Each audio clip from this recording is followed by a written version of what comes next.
and welcome to the Most Excellent 80s Movies podcast. It's the podcast where a filmmaker and a comedian obsessively stalk the 80s movies we think we love or might have missed with these our modern eyes to see how they held up.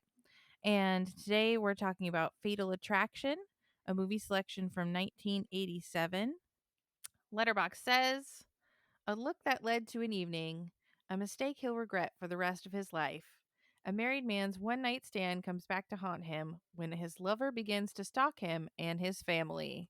That's what we're talking about today, but be sure to stick around for bonus content after the pod for our Patreon followers, for our True Story FM members. We're going to be talking about what summer movies we're looking forward to this season. And we've got some really great ones in there that we're excited about. But before we get excited about the future, we have to look deep into the eyes of the past and keep talking about Fatal Attraction from 1987. I'm Krissy Lenz, a improviser and director of the Neighborhood Comedy Theater in downtown Mesa, Arizona. And with me today is Hello, Nathan Blackwell, independent filmmaker. and an award-winning independent filmmaker. An underemployed, award-winning independent filmmaker. The very best kind, the best kind to be. So, have you seen Fatal Attraction before? No, this was, I always knew about it, so it's not like a surprise. Oh, I just missed this one. Yeah, I just, for whatever reason, was not ever really gravitated towards watching this one. I can't Mm-hmm. say that I can't say that psychosexual thrillers from the 80s and 90s were necessarily my jam. Right. It's a weird thing cuz you're aware of these movies mostly when they come out. And Mm-hmm. when this movie and then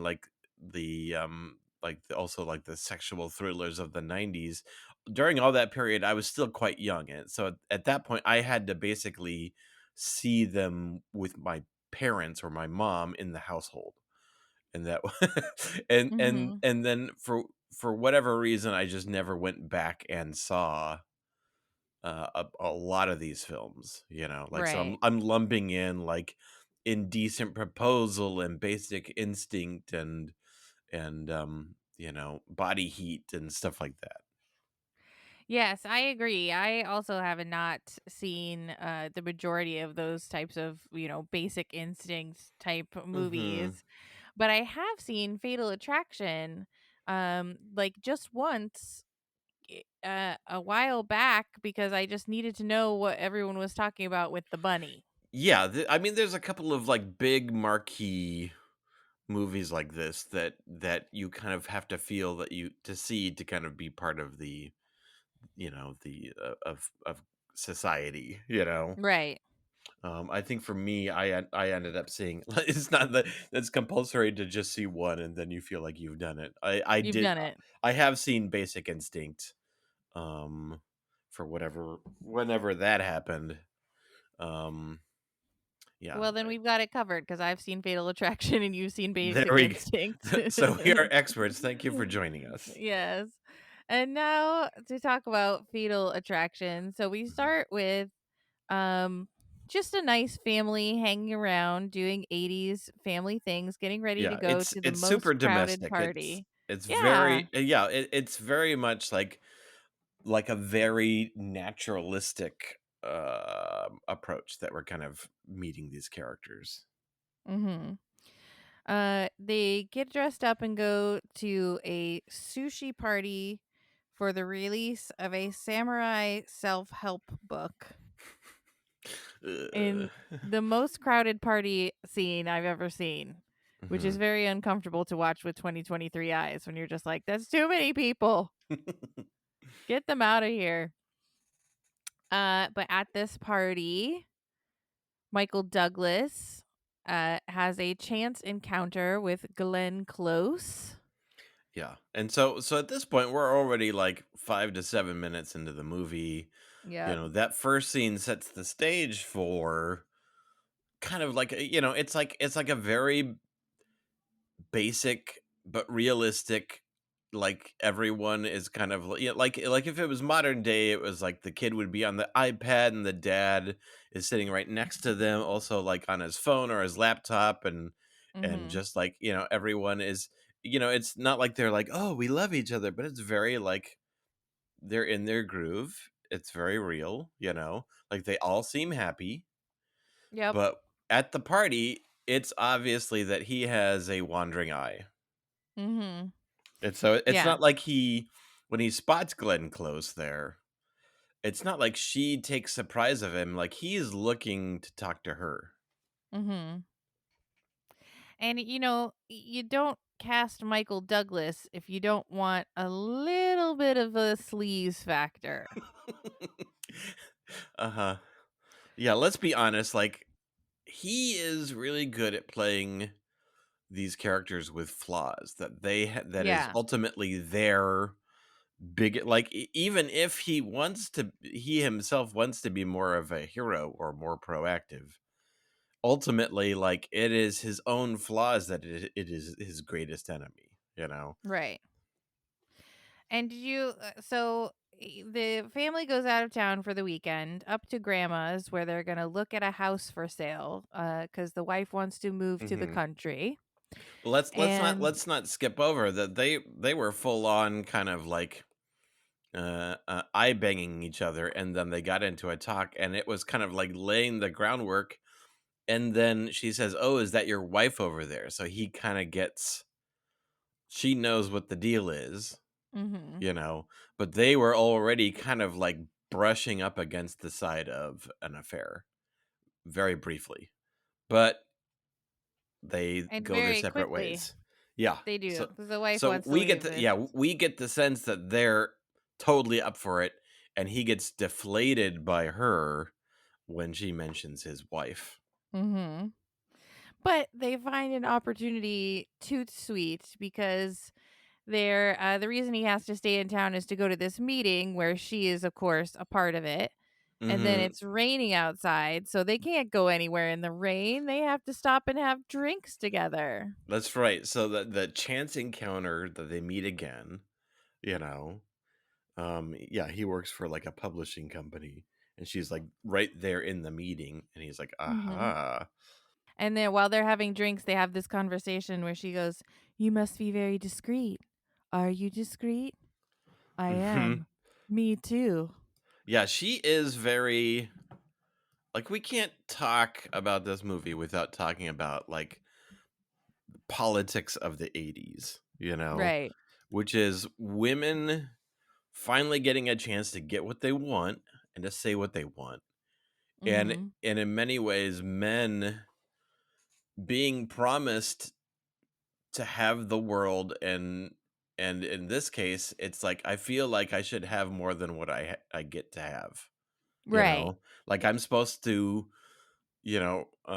have money. I'm supposed to have a fancy car. I'm supposed to have a great life. I was supposed to have a car phone, and instead he's living this domestic life. And so he is feeling like he deserves more in life, and she is saying, I'm going to have what I want." Right. Well, and he sort of has it all though cuz he's going to have this house in the suburbs and he's got this beautiful wife and lovely family. He's Oh yeah, climbing the the corporate gorgeous ladder. Ann Archer. Yes. He's moving up at his firm. He's doing all the things he's supposed to do. So having an affair seems like just another thing he's supposed to do. Mhm. And we don't get the sense that he's had an affair before, you Okay, I was know? going to ask if you thought that. Yeah, I didn't get the sense like he is thrilled and excited about pursuing this, but I didn't get the sense like he's done this before Mhm. because um like during that post rain soaked lunch, like he seemed pretty cowardly about a lot of this. Like he seemed pretty like he was excited, but he seemed pretty kind of scared by her Nervous. yeah, nervous by her frankness.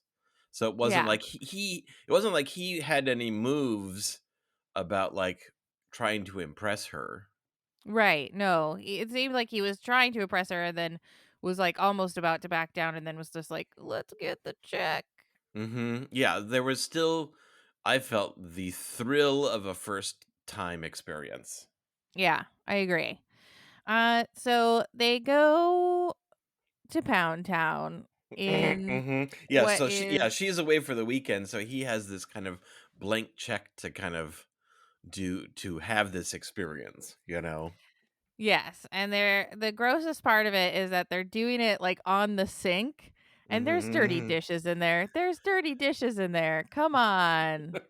And I they're so like splashing each other with sink water and I'm just yeah, like, I "No, I this is not hot." I have certain lines that cannot be passed. I would say that's one of them. Yeah, Um, don't go near the dirty dishes. and I also wrote down that, damn it, the spaghetti is the meal of their deceit. It's like It is. I was not happy with that as a pro spaghetti and general noodlevore. It's like Mm. the irony, the irony. As a noodle enthusiast, you don't Hmm. want that being the flagship meal of adulterers. Yes, yes. So, But then they go out dancing, and I was thinking to myself, I hmm, wonder if he ever takes his wife out dancing. I yeah. bet not. I bet not. I bet he's not into it, and so yeah. Well, this is ultimately about long term versus short term. This is like, so after the dancing, she wants to snuggle, Mhm. and that's when he starts to worm and squirm. Yeah. It's like, no, no, no. Like sh at the she was they were full on like, ooh, affair, like it wasn't like I mean, she fully knew that he was married, and they were kind of speaking this sexy, like, oh, should we get out and do this, etc. And now she's shifted gears. Yeah. It's like he's saying, like, wait a minute, like, we were full on like doing the walk and talk of sexy one night stand time, and Mhm. now she's shifted gears to cuddling. And she won't let go. We immediately see that she's not going to let go. She calls him the next day, "You left. And I just want to spend more time with you." So they go to the park and run all around with the dog. They're Yeah, he's uh still got one day left before Ann Archer and his daughter come home. You know, so he decides to spend it with her. yeah. So it becomes like, so he reluctantly makes it a 2 day or 2 night stand, Yeah. but Um he's definitely like, he's not thrilled by this at all now. He's no. pushing, like, she does some exciting stuff, but he's kind of pushing her away. She knows it, she feels it, and that's where she realizes, oh, he's fully gonna say this isn't working and Yeah. detach. And so she turns on the crazy charm and like rips his clothes off, cuts her wrists, and Yeah, sort of forces him to stay by attempting suicide, which yeah. is, a go-to move. Right. I mean, it's surprising that it's this early in the relationship, but she definitely puts the the gas pedal down. Yeah, Mhm. so she has slit her wrist and starts massaging his face and hands, and starts getting blood all over her. So at this point, on day 2 of the relationship, it's like, okay, this is a bit much. Yeah, it's not gonna work out. But he bandages her up and he stays with her, and he Mhm. tries to let her down gently. And that's the whole problem is that he keeps being like, "I'll call you sometime," and it's like, no. Like she even says, "I would have more respect for you if you just told me to fuck off." And he's like, "Okay, then fuck off." And it's like, well, it's too late. She already cut her wrists and stuff. Right. Well, I do respect you more now, but yeah. But it's not Uh, gonna work. yeah. His family comes home. We think maybe this is all over. They go see the house in the country. They love the house in the country. He's trying to just put his life back together, but she's at the office. Yeah. Everyone's like It's like, looking oh at, yeah, oh shit, I can't just get away from her because she's still kind of involved with the publishing deal that they're working on, you know? Yep.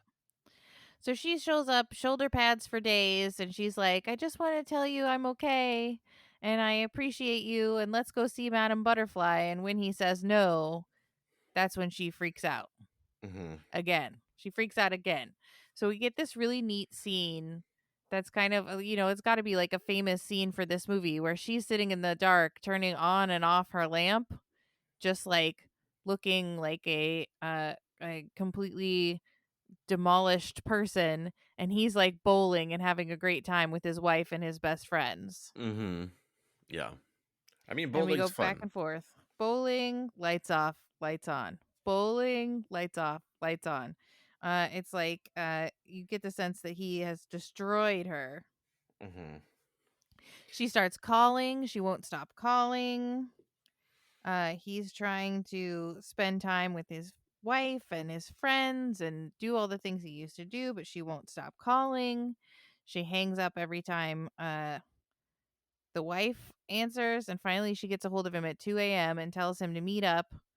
Don't disappoint me, she says. Mhm. And she reveals, dun dun dun, she's in love with him and she's pregnant. Yeah, this becomes now, and we never know if it's the truth or not, but we assume it Right. is. I as an audience member assume that it is. Really, Um, I always sort of assumed that it wasn't. right. Um, But I mean, he did say the ulti doctor confirmed it. uh-huh. um, ultimately, it's I know we're only partially through the movie, but I wanted to talk about like how well this movie, like ultimately, like a thriller makes you anxious. Yeah, And it really does. this and you want to see the move counter move, and this movie does an excellent job of constantly twisting the knife Mhm. and raising the stakes and taking another turn and another turn and another turn, you know. um and then like really there's like any kind of thriller does this, but these like sexual thrillers are dealing with the adult world, you know. Right. It's ultimately kind of a subgenre within the thrillers, you know. Like if you had like what are other thrillers, like it's almost like, you know, it could be like a political thriller or like clear and Mhm. present danger, an Mhm. action thriller, but it's ultimately about making these twists and turns and raising the stakes and constantly juicing it. You know, it kind of strays into um like Greek tragedy, but it also kind of strays Yeah. into like slasher movie at a couple of points. It does. It's very scary, and speaking of upping the stakes, like she won't stop calling, so he has his number changed and unlisted, Mhm. thinking that, and he just keeps thinking, I'm going to get back to normal. I'm going to get rid of this chick and I'm going to get back to normal and my wife's never going to find out and everything's going to be fine. So he Yeah. has his number unlisted, and then bada boop, she's at his house. Yeah. And so her saying she's pregnant is really like takes things up so high at this point. Like it's not, they're now tied. um they are past the point of no return in some way. They are now tied potentially forever or until her death, you Right. know. Spoiler alert. Right. But that's what we're thinking too. It's like at this point, it's like, how far is she going to go? And we're thinking on him. At what point is he going to try to kill her? Mhm. And he goes to her place and, like, is very threatening to her, and she's like, I just want to be part of your life as the mother of your child. I want some respect. I'm not just some one night stand that you think you can have your way with and walk away from. And he's like, you're sick, you're crazy, you need to get help. And she's like, I want respect. And they have a whole big fight. Hmm. She has learned that they're moving to this new house. Right. Which he Um was not into. Like again, like him. feeling almost kind of like trapped by the domestic life, that this was like a further step into that trap, into Mhm. that into like he would rather be part of the exciting New York Manhattan scene, Yeah. rather than to move upstate. And commute and be a Mr. Commuter with a house and a little farm like for his Mhm. daughter. But now he's like, "No, I'm super into it. There's a crazy lady in New York. I'm going to buy a rabbit and bring it home." She destroys his car with like, what did you think? Acid? Like how did she do that? Yeah, what the F was that? Yeah, I didn't know. It must have been some sort of household product. Cuz the car Um was like bubbling and steaming. yeah. It was probably pretty cold, yeah. I'm sure there's a very obvious answer and we're dumb. But Yeah. but We're yeah, not she down with the ways of 1980s car destruction. right, obviously. Um, she follows him home, and meanwhile he's listening to this cassette tape that she made. Yeah, which is Like if totally you won't, evidence like that he never presents to the police. Spoiler, he goes to the police at some point. he goes to the Like police right after this. yeah, that's a huge amount of evidence right there. He should be Hmm. at this point collecting an evidence box. Yeah, because she's like ranting into this cassette tape. You thought you should get away with it. You can't. You can't. I won't be ignored. Yeah. Um, yeah, she's And leaving behind evidence, but it's pretty scary. mhm. And so this is kind of so I want to talk to you about who like what are the moment like who so one of the reasons this was so zeitgeisty in the 80s is because men it's like not everyone loved Michael Hmm. Douglas because he's such a coward and he ultimately makes all the mistakes that he kind of Yeah. deserves. But Yeah. women were feeling the empowerment and also feeling like many women sided with Glenn Close other than the violent turns, and many men sided with Michael Douglas other than the huge mistakes he makes. Like, where do you feel that when did you feel anxious about, siding with certain characters? Like, were there any moments where you felt Glenn Close's, side? Well, I think that they do a good job of showing you that she's not a mentally stable person. That Right. she's not, she's already not um in a place to be making like good rational choices, like immediately showing us at the park when she's like, "But that's not funny, my dad died of a heart attack, just kidding, no he didn't," and we later find out that he did. Like that moment, and then when she cuts her wrist and stuff, you're like, okay, Yeah. he didn't choose wisely when it comes to Sexy picking time a. affairs.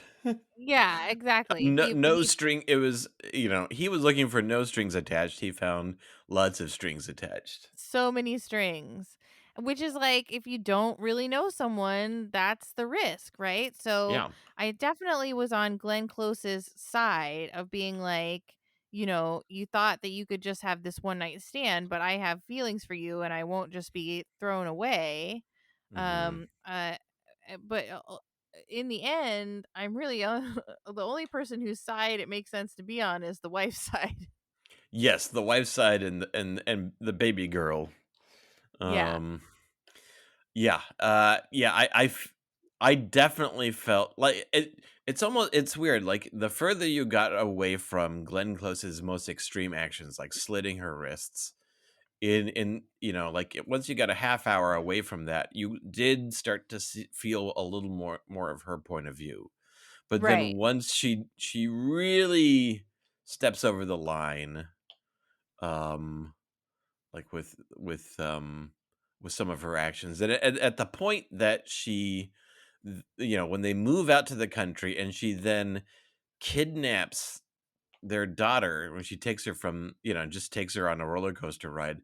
At that point, she's a villain from my point of view. Yeah. Well, But before that, yeah. she boils the family rabbit. Oh, Like yeah. she Yeah, at that point, it's yeah, I forgot that that was before. At that point, it's game over. But at the Yeah. same time, I do feel Michael Douglas's anxiety when things happen to him, but it's almost a generalized anxiety. Like, I still feel like he deserves the consequences that happen to him for the most Yes. part. Well, because you're right, he is a coward. Even in that scene, like, so the bunny's been boiled, the little girl is devastated, the wife's like, "Why didn't you call the police?" This is the moment when he decides to come clean and tell Mhm. her. And then when he calls Glenn Close to be like, "Well, I told my wife, so Yeah. bada boop to you." He's being such a coward. He's like, "Why don't you speak to her about Mhm. it?" Like he's still just trying to get out of it. He's like, "Here's the latest tactic I tried to get out of it. I told my wife about us." Yeah, I feel like I feel like there's a lot of great scenes or great moments in the movie, and that's one of them. Yeah. I feel like if we're just talking about like iconic moments or moments that really make this thriller kind of reach a certain height, obviously, like the bunny rabbit, as much as I, am pro bunny rabbit, like just in terms of a piece of drama, that Mhm. that's an excellent iconic moment, you know. Yes. And then the scene where he just tells her, and then the wife tells it's like the whole thing. It's like it's so frustrating. It's like, well, if I would just wish the characters would just tell each other the truth, and they do, and they flip it this whole story in a direction, and they don't lose momentum, they gain momentum because Mhm. of then it's the move counter move. Yeah. And the as you said, the counter moves are escalating really quickly because the next thing she does is kidnap the little girl from school Hmm. and take her to an Yeah. amusement park. And I feel like that is one of the because at that point we're now siding with Beth. We're siding with Ann Archer. Mhm. At this point, she's the true victim of the movie. Yeah. Like she made no mistakes. And at this point, this is when I felt the most anxiety in the whole movie. When she's driving around, like, "Where are you? Where are you? Where are you?" Yeah, I when was like, she's running "Girl, through. Yeah. don't drive around." Like, she's Uh-huh. just driving around looking at random kids on the street, and of course she crashes. Mhm. Um, but it's like, "Oh, this is not the right way to be doing it." That part gave me so much anxiety because I was like, "Stop driving around." Yeah, yeah. Eh, And I think so we're gonna get so this famously, or spoiler if you don't know, so they reshot the ending, okay. because the original So, ending was not as, let's say, dramatic. well, real quick, so what happens is, like, he goes and attacks her at the house, but he doesn't kill her. He almost kills her. Right, he almost murders Glenn Close, but he at the very end he can't do it. He goes to the police. She comes to the house. Yeah, and the police are Um, like, we still don't have much evidence, but we'll kind of do it." But he kind of feels better by it. Like the police are really not much of a force here. no, and the police and even his friend Jimmy, like, when he tells them the story, they're like, "Well, this is kind of on you, bro. Uh huh. You don't want us to escalate this situation anymore." And now he's like, Yeah. "No, it's been escalated as much as it can be." Like She's these scenes. missing. Yeah, like you say, it's like, well, why doesn't he tell someone else? Why doesn't he go to the police? He does, but he doesn't really get any help when he does it. Nope. So she shows up at the country house while the wife's taking a bath. She's in the steam of the mirror while he's downstairs eating fruit roll-ups.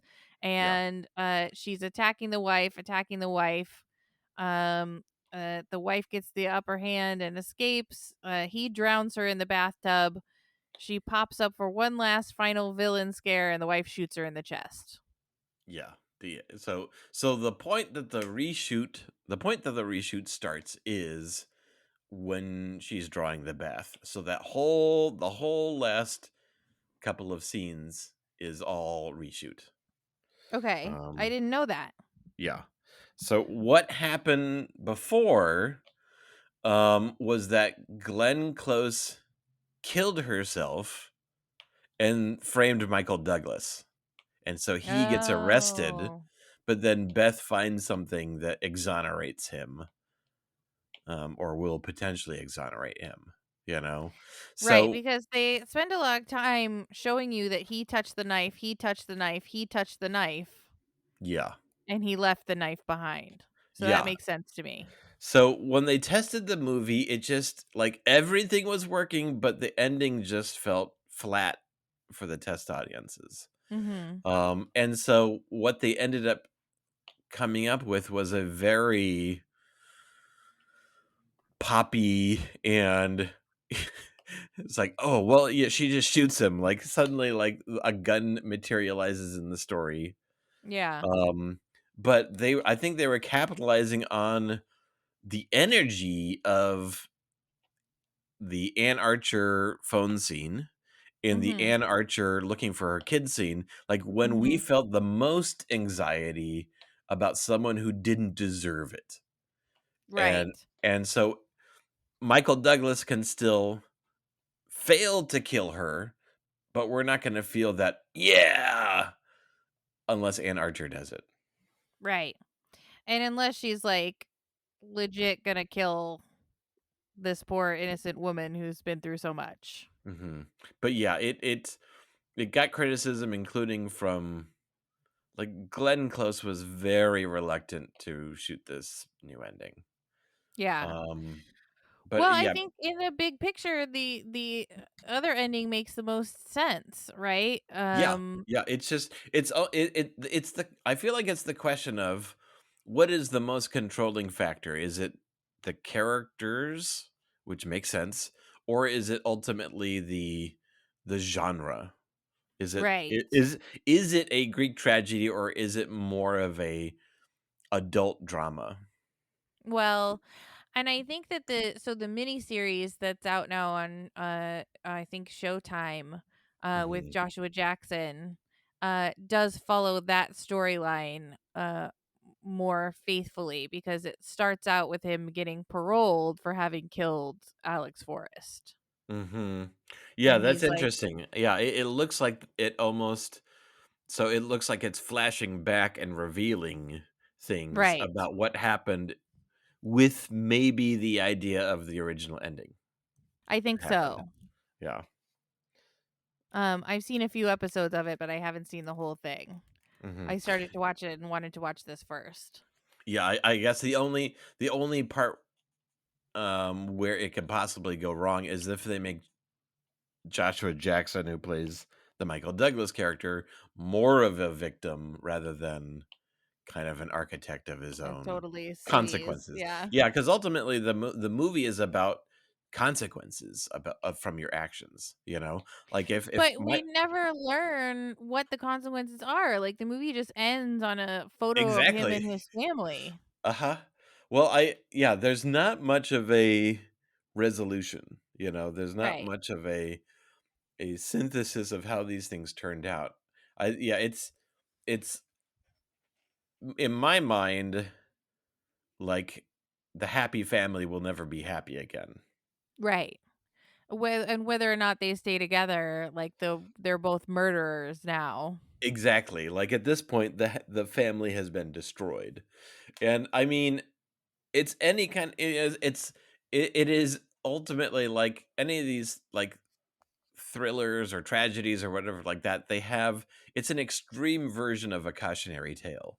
Like Right. don't sleep around, or this might happen to you. It's the most extreme version of that, which taps into our anxiety, but at the same time, Yeah. we also recognize that it's a super extreme version of it. Well, and it did capture my anxiety. It did make me very anxious. It was, I thought, not difficult, not difficult to watch because it was paced very well, and it raised the Mhm. stakes pretty consistently. But it was hard to watch because you're not it's hard to root for anybody or know what you want to Yeah, see like happen. yeah, absolutely. Like, even though I ultimate like, you w a lot of times you don't you're I'm not rooting for Michael Douglas, but I'm rooting in a No. general way of if this happened to me, maybe by scene basis, you know? Mhm. Like, Mhm. that's the thing, it's like we when he gets his car vandalized, it's not about the car, it's about being intruded on and being stalked and being someone aggressively hunting you Yeah. when you least expect it. And so I felt anxiety there, not because I felt like Michael Douglas didn't deserve it, but I felt in a general sense like if I had encountered that scene on its own, how would I feel? And that's so there's like a general empathy in putting yourself in those shoes. And then there's a more specific, which is does Douglas deserve this? Kind of. Yeah, kind of. So Well, I'm that's not sure that anyone deserves what he gets, correct, correct, but and that's why we end up siding with him more, even though he was the one who made these mistakes. right. So, how do you rate a movie like this on a scale of 1 boiled bunny to 10 boiled bunny? I don't wanna boil anybody's. So I'm gonna give it a 7.5, I Okay. think, as just a really effective thriller. Okay. Um, I mean, I deducting points, I guess, why it's not an 8 or whatever, the ending is a bit extreme. Yeah. It does give us a catharsis, but it is a bit extreme. Like, I feel like there could have been it's a tough one to crack. Like, I felt like it didn't like, I get why that probably was the best option. Mhm. Um And people loved this movie. It was like the number 2, number Oh, 3 yeah. movie of the year. Yeah, and I don't feel qualified talking about, like, how much of a, um, like, debate this movie was over the people who 'cause it's again, it's kinda like Wall Street, like, there's some people who, like, "Yes, greed is good," and, "She the bitch deserved it," like, there's a lot of people who don't get the complicated shades of gray of the story, and they just Right. pick a side, you know? And they're like, Yeah, oh, she was "Yeah!" crazy. Yeah, like, you do feel the catharsis of the ending more for me, not as like, "Oh, yeah, she deserved it, the witch is dead," you know? Mhm. But Mhm. more of the conclusion of a satisfying thriller. Yeah. Which, yeah, I agree. But I give it a little bit less. I give it 6.5 boiled bunnies because I just thought it was like a little hard to watch, because you're just like cringing the whole time. Not out of Mhm. anxiety, but just like, oh, all of these people are bad people. Yeah. Except for the poor wife and daughter who had no say in the matter. So like those reasons made it hard to swallow, but it was, I thought, a well-paced, pretty, anxiety riddled thriller. So I thought it was good, but I gave it a 6.5. Mhm. So What Go ahead. so let me ask you this. So knowing what the original ending was and knowing what the reshot ending was, what could have happened what's a third option? Oh, I don't know. He co-parents with both of his ladies and Mhm. Right, the comedy ending. yeah. Um, yeah, it's tough. Maybe it's I kind of feel like they put it in like, so okay, so she has to be defeated somehow, you know? I don't If know. well, the thing is that her killing herself and she wins, but he gets arrested, that didn't work. So she can't so her killing him and getting away with it, like, that would have probably worked even less. Mhm. So if we're dialing between the 2, like, she either has to be arrested or she has to be killed, you know? Well, but uh, I don't know. I guess so. But I don't like the idea of her killing herself because that's just so dark and bleak, like the ending we got, we really feel like she can't help herself, you know? She can't help that she's escalated this far and that she has to escalate farther, you know? Yeah, yeah, And it's you feel at like this she's point. had a break from reality when she's like, "What are you doing here? He told me he loves me. He came to try and say goodbye to me, but he couldn't say goodbye to me because we feel the same way about each other. So what are you still doing here?" Like, you get the sense Mhm. that through her wonderful performance, through Glenn Close's really wonderfully unhinged performance, that she's had, like, a break from reality. Yeah, and so you either have a moment of clarity where she realizes how far she's gone, and you would have to go back and reseed that in the story where because at this point, the way the movie is that she's just a shark. Like, she just keeps moving forward. She doesn't have hesitation over her actions, Well, you when I know? thought, like, the part where she kidnaps the little girl and she's like, "Give me a kiss, bye," is like she's trying to show that she can be a part of this parenting plan. Right, she's planning she's seeing herself as future mom. Right, exactly. Yeah, but she never is aware of how far she's going is a bad decision. Like, she Yeah. doesn't have those moments of regret. So what and so again, like, calling her like a shark, it's kind of like she's the shark from Jaws, you know? That she's relentless and there's not the hesitation or doubt that she's going to do it.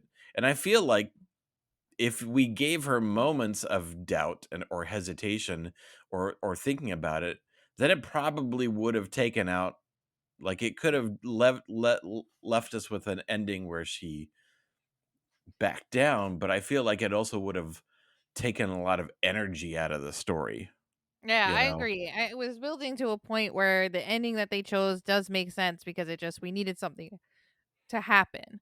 Mhm. We needed something big to happen, Maybe to they just could like have boom. yeah.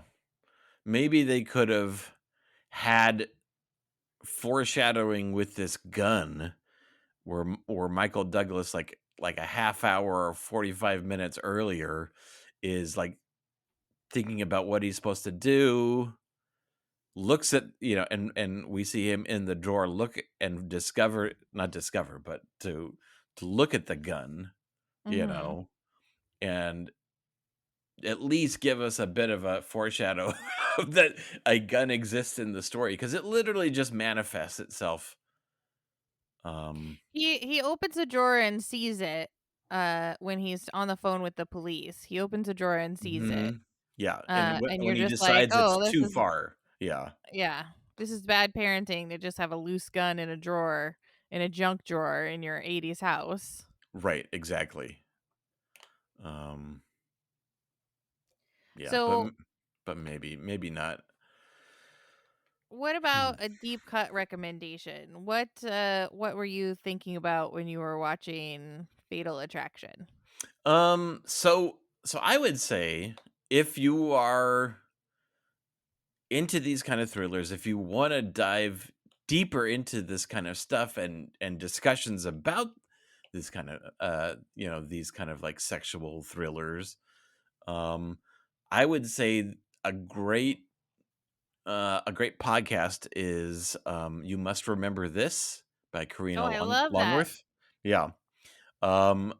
And so she is currently doing a series about uh, erotic movies of the 90s. And so these are kind of like the movies that got kicked off because of Basic Instinct, you know? Mhm. Mhm. But she's done a previous season called Erotic 80s. about these kind of like sexual thrillers. And she does a full episode, and a much better job of going through all the research of everything on Fatal Attraction, because it was the big hit. Like, in my mind, like the big '80s sexual thriller of the '80s was Fatal Attraction, and the one of the '90s was Basic Instinct, or maybe Indecent Proposal, but probably Basic Instinct. Both Michael Perfect. Douglas, you know. Both Michael Um, Douglas. and so yeah, if you just want to go down that, and then she does, if you're not into these types of movies, you're still going to find these fascinating, but she's done previous seasons that cover just a lot of interesting things. Like if you're into, she does all of like the golden age of cinema, of the Yeah. first century. So I love that podcast, and I just downloaded a whole bunch of the erotic 90s. I want to listen to it. yes, yes. Yay. And so yeah, her podcast is great. Great recommendation. Now I think mine is dumb because the whole time I was watching this movie, I was thinking about the movie Look Who's Talking. What? Why? Because the whole plot of Look Who's Talking is like sort of like, what if Glenn Close wasn't a psycho person? Uh-huh. She gets knocked up by this boy she's having an affair with, and she has to like live her life and like raise her baby and have her baby on her own. And it's kind of like I kept thinking of Wow. it as the other side of this story. And I guess it's been um a long time since I've seen that movie. I remember none of that. no. Well, the reason she's raising her baby alone is because she's having an affair with a sleazy married Mm, man who keeps saying he's going to leave his wife and like doesn't leave his wife. So she's like mm. finds herself This pregnant is a and this has is a to great deal with it on her recommendation. own. Oh, I think it is. Also, it's a Yeah, really no, good yeah. movie. I think this no, I'm genuine. I think this is a great recommendation. Okay. Look Who's Talking, which by the way, we should do on this podcast. We haven't done.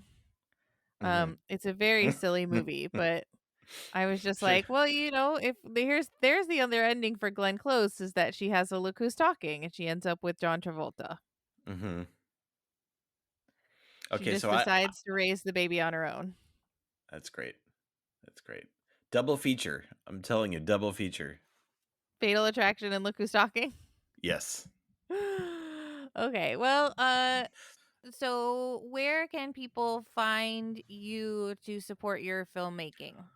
Yeah, squishystudios.com is still the easiest route to check out. Like if you want to check out the feature film that I've got that's going through film festivals right now, the last movie ever made, the link the links and all the social media stuff is there. So that's still the best. Excellent.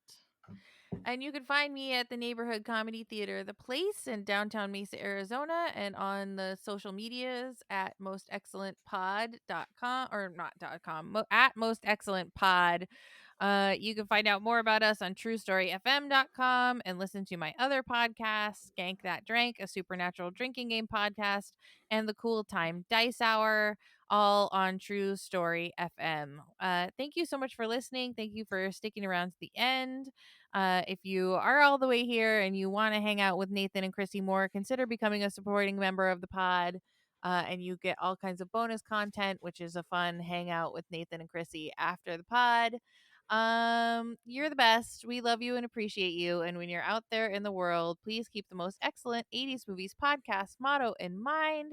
Be excellent to each other and party Party on, on, dudes. dude.